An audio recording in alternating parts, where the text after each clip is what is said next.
Welcome to Outside View Scandals. Today we're peeling back the layers of one of the most infamous political scandals in modern US history. The Iran-Contra affair, often referred to as the Irangate affair. This is a story of secret arms deals, covert operations, political cover-ups, and some truly baffling decisions made by people who should have known better. It's a tale so wild that it feels like the plot of a spy thriller, except this one unfolded in real life with devastating consequences. At the heart of the Irangate affair was a seemingly simple yet utterly explosive idea: selling weapons to Iran, a nation under a US arms embargo, to secretly fund Contra rebels in Nicaragua. If you're wondering how anyone thought this was a good idea, you're not alone.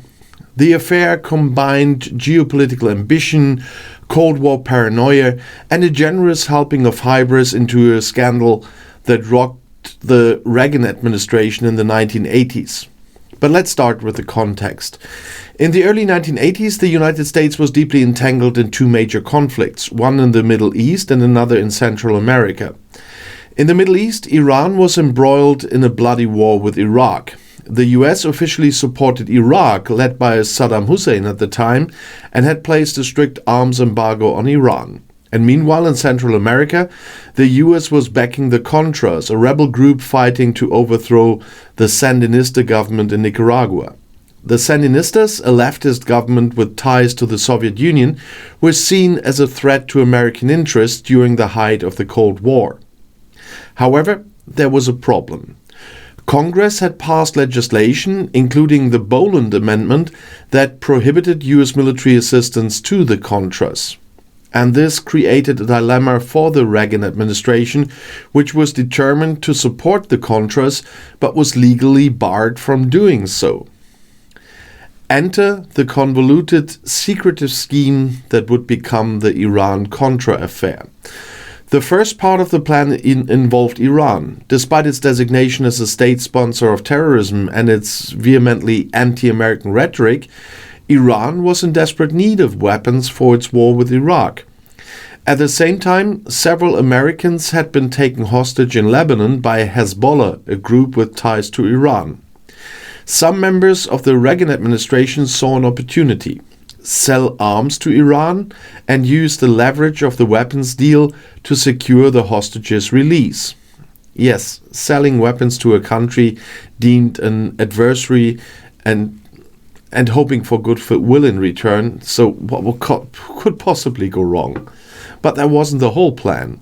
The proceeds from these arms sales would then be funneled covertly and illegally to the Contras in Nicaragua. The scheme not only bypassed congressional restrictions but also violated US law. It was a classic example of robbing Peter to pay Paul, except Peter in this case was international law and Paul was a ragtag group of rebels with a mixed track record. The mastermind behind much of this operation was Lieutenant Colonel Oliver North, a staff member of the National Security Council. North became the public face of this scandal, infamous for his elaborate charts and patriotic rhetoric during congressional hearings. In his defense, he claimed he was acting in the name of national security and with the approval, whether explicit or implicit, of higher-ups in the administration. Of course, North's charts and claims didn't quite answer the question of why anyone thought this plan would stay secret in an age of investigative journalism and increasing public scrutiny. Let's talk numbers. Between 1985 and 1986, the US sold approximately 1,500 missiles to Iran. The transactions reportedly brought in about $30 million. Of that, around 18 million was allegedly diverted to the Contras. To put it in perspective, that's a lot of missiles and money changing hands in ways that were highly illegal and completely against official US foreign policy. The scheme began to unravel in 1986 when a Lebanese magazine exposed the arms sales to Iran. And this revelation set off a chain reaction leading to investigations by the media, Congress, and the Department of Justice. What started as whispers of wrongdoing quickly snowballed into a full-blown scandal that consumed the Reagan administration. President Reagan initially denied any knowledge of the arms sales, famously declaring, "We did not, repeat, did not trade weapons or anything else for hostages." Unfortunately for Reagan, evidence soon emerged that contradicted his denial. In a televised address in 1987, Reagan admitted that arms had been sold to Iran, but maintained that the intent was not to trade weapons for hostages. It was a moment of damage control, though many questioned how much Reagan truly knew about the operations. Some speculated that key members of his administration deliberately kept him in the dark, so to maintain plausible deniability. The congressional hearings that followed were quite a spectacle. Oliver North, dressed in full military uniform, testified with a mix of defiance and patriotism, portraying himself as a loyal soldier following orders. His performance won him admirers among some Americans, but did little to clear up the scandal's murky details. The hearings revealed a tangled web of deceit, mismanagement, and a disregard for legal and ethical boundaries. Several individuals were indicted for their roles in the affair, including North, National Security Advisor John Poindexter, and CIA Director William Casey. Some were convicted, though many later had their convictions overturned or were pardoned. The affair also raised broader questions about the accountability of government officials and the limits of executive power. But what were the consequences of the Iran-Contra affair? For one, it damaged the credibility of the Reagan administration, even as Reagan himself maintained relatively high approval ratings. It also exposed the lengths to which governments might go to pursue their geopolitical objectives, even if it meant bending or breaking the rules.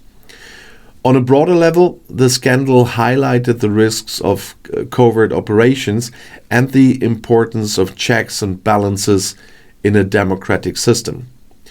And perhaps most ironically, the affair failed to achieve its stated goals. While some hostages were released, others were taken in their place, continuing the cycle of violence.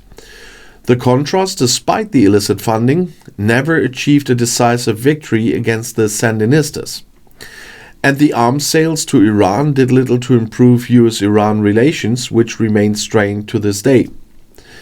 The Iran-Contra affair is a cautionary tale of how ambition, secrecy, and overreach can lead to scandal.